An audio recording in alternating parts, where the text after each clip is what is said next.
warm welcome to you all to the one-on-one set. Tonight, our conversation will revolve around art. Art has in fact become a universal language for many artists to tell their stories. And tonight, during this episode of One-on-One, we have with us Sophie Diolle, who is an artist. She is 19 years old and she's going to share with us her journey in this industry. And Sophie, thank you so much for joining us in the studio of the MBC. Thank you very much for receiving me, Diolle. So, hello everyone. And Sophie, share with us, how did you develop a strong interest for art? I think that art ran in the family. From my aunt, my grandmother, and my father doing digital impressions. And I have the chance also through my studies at Loreto College of Quatre-Bornes to develop these skills and passion with my teacher at school and to learn different techniques and new forms of art at school, yes. So it always fascinated you? Art the subject. Yes, of course. I was always the first in class, so yeah. But was there a pivotal moment when you decided to follow your path as an artist? So I must say that when I finished college, I wanted to do fine arts at tertiary level, but everyone around me was discouraging me to do fine arts. They said that the art was not well recognized in Mauritius, that I will not succeed in life through this course. So I decided to start a degree in tourism and management. And then sometimes after, I was very, very, I must say, sad, because I think that I was not feeling at the right place. It was not my thing, like management and all. And I was really trying to find this creativity, to develop my creativity. So I decided to drop my course and to start a degree in media art. Okay, and it has been how many years now that you are practicing art? I must say that since college till now, I'm still learning and improving myself. What are the different types of art that you practice, and which one's your favorite type? So I don't have a favorite type. I practice traditional art as well as digital one. So from painting, chalk, pastel and aquarelle to digital illustration, animation and videography. Do you also do sculptures? No, I want to try, but I don't have the occasion to do so. And Sophie, since you practice, media art and you paint also, how important do you consider imagination or creativity is in improving a person's artistic skills? So I think that it is very important to have imagination and creativity, because it helps us to have innovative ideas, to make beautiful projects and all. And I think it's very important when we talk about problem solving.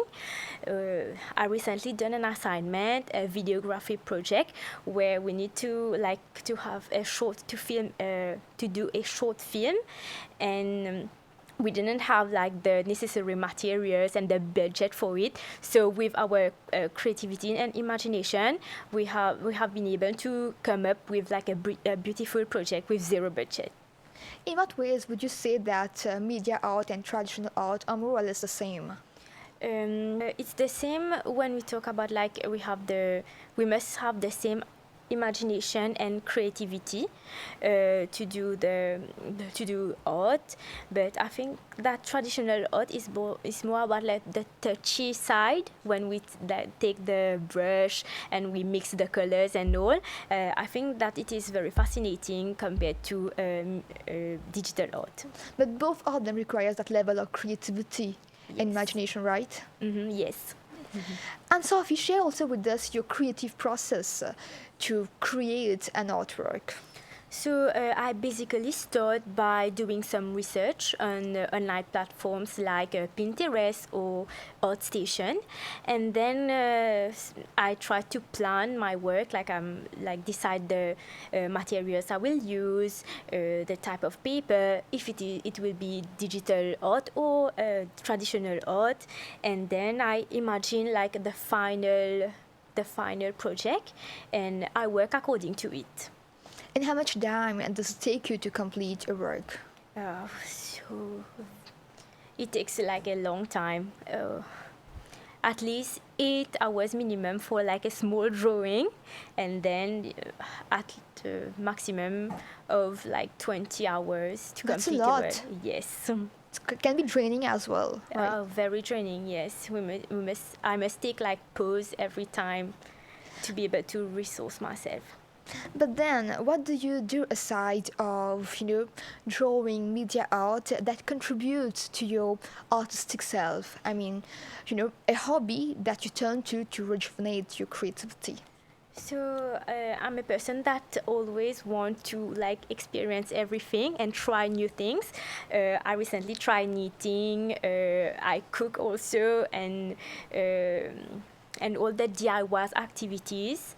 So like I think it's important like to explore a lot of things, and I also really like nature.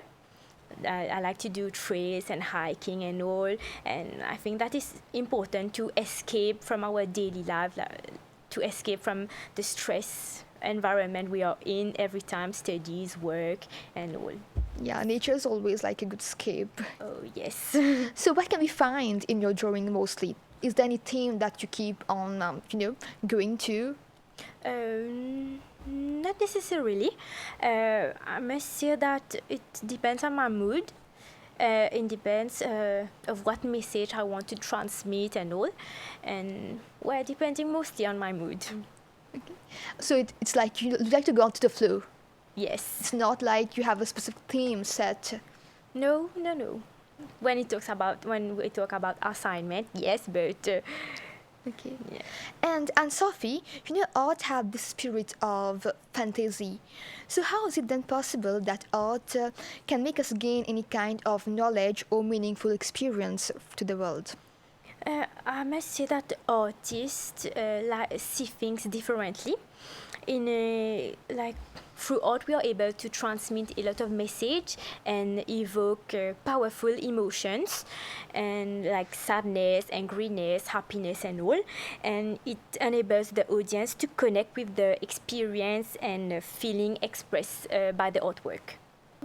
Art is often examined through the interaction of principles and elements like the texture, the color, the shape.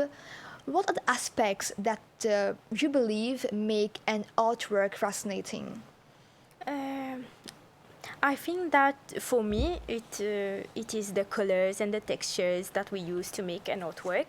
In fact, I love that the combination of colors, complementary colors, and all that can, with this harmonious balance, can make a very big difference when painting. And in fact, colors also transmit emotion. Like blue is for, I must say, sadness. Yellow for like happiness and all. So yeah. And I think that a thoughtful arrangement of elements can make a piece of a painting better. So are you very conscious when you choose your color palette? Yes, very. I mostly use like orange and blue as their complementary colors. Like orange represent fire, and blue a bit more of ice tone. So yes. And Sophie, you're an artist. I'm sure you've met many other artists as well. So have you ever participated in a competition or even an art exhibition? And share with us how was those experiences for you? Yes, I have already participated in an exhibition with the group of artists called Calm, Cool Alain Maurice, by Monsieur Collin. Mr. Collin, and yes, it was a fruitful experience. I really like to share like my passion of art with other artists. Do you think that it's important to have these exhibitions? Like it gives an artist more confidence in his or her work? Yes, in fact, it is undoubtedly very useful for an artist because, like, we must feel that we are valued in society. Donc, so I'm encouraging people to come up with exhibition and all to value art in Mauritius.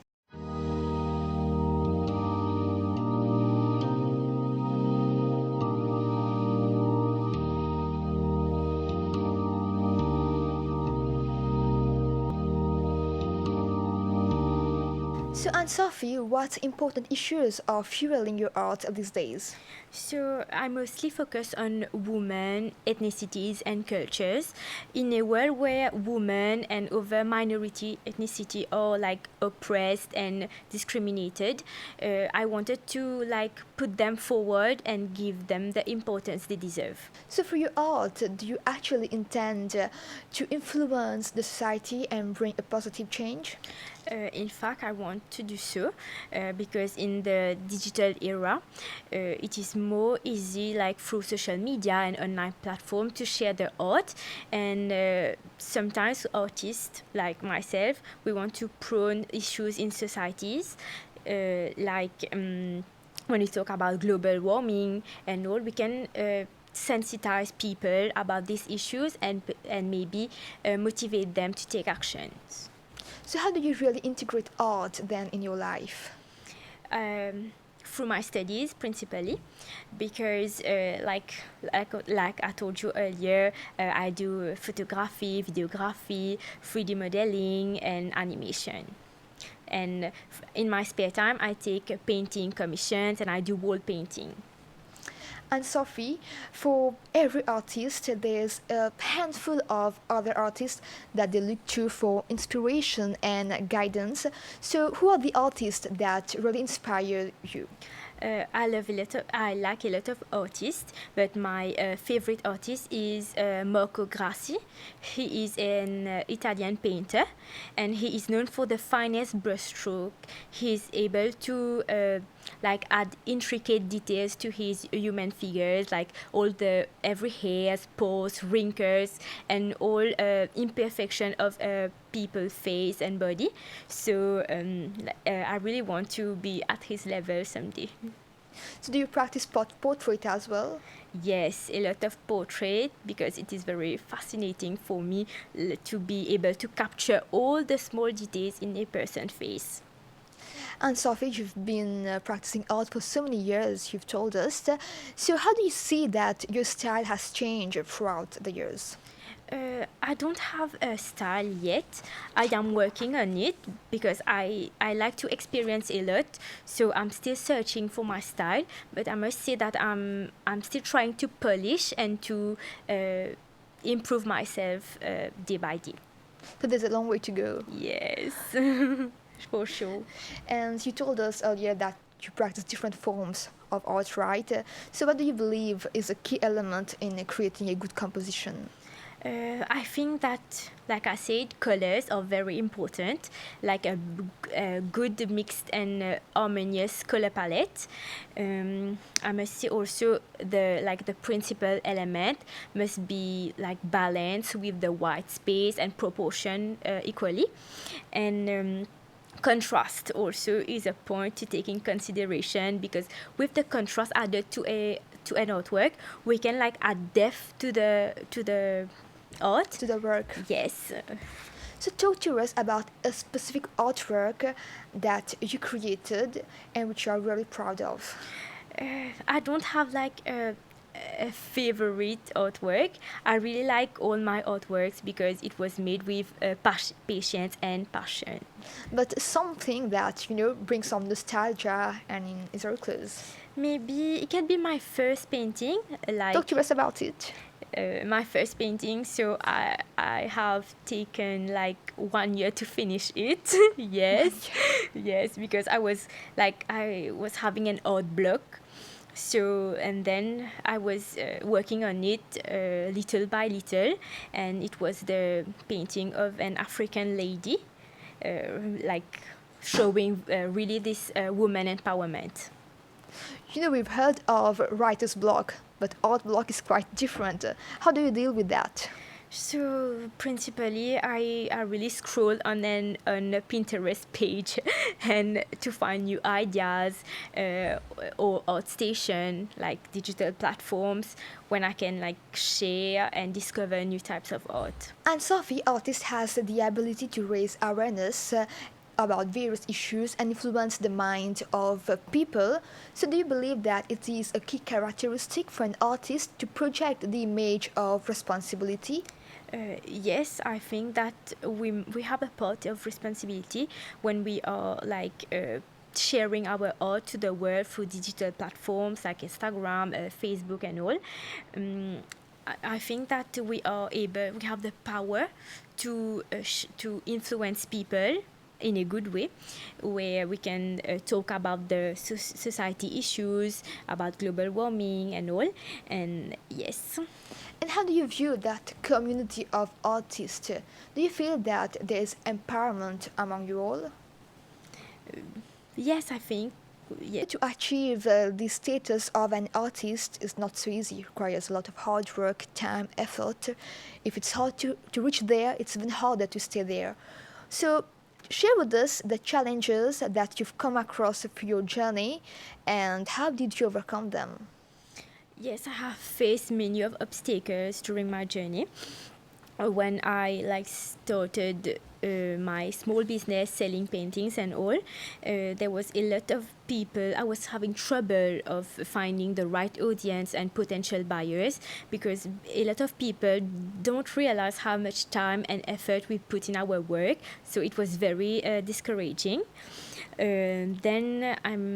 Then there is also the budget that we must take into consideration because the art equipment and materials like really cost a lot. And when we have a project in mind and we want to like finish it to complete a project, it can be a real like obstacle. And I must say also, oh gosh, sorry. Okay. Yes. I must say also that to stay there like an artist, we must really post a lot on social media. We must like post regularly. We must film the art process and all, which demands a lot of work, and it's very time consuming. You know, art is very subjective, and different people have different perception about an artwork. How do you really deal with criticism? Like I take it very like positively because I think that positive critics like really help me To help you grow. Exactly, yes. And you should trust yourself, right? Yes, we must like it was a hard path to take, like to believe in myself and all, but little by little I'm doing it. We are actually drawing towards the end of this episode, but before that, Anne-Sophie, talk to us about your future plans and projects concerning your passion for art. I want like to finish my degree, to find a job in a creative agency and all, and maybe becoming a teacher after because I want like to share my passion and help people grow. And also I want to organize some exhibition afterwards. We look forward to it. And any message or any anecdotes you would like to share with the audience, especially the youngsters who are watching you right now, to encourage them to let their creativity and imagination run free, and maybe they'll find a passion in art like you did. So I must say that youngsters must believe in them. You must. Oh God, can I? Répondez. Okay.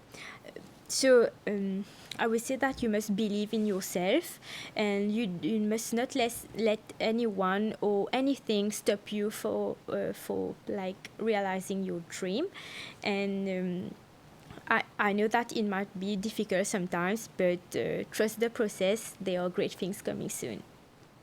Thank you, Anne-Sophie. It was a delight to have you on the set tonight and learn more about your wonderful passion for art. Thank you, Koyal, for receiving me. Dear viewers, we have now come to the end of this episode. Thank you for your time. We hope to catch you next week at the same time, same channel. Have a great evening.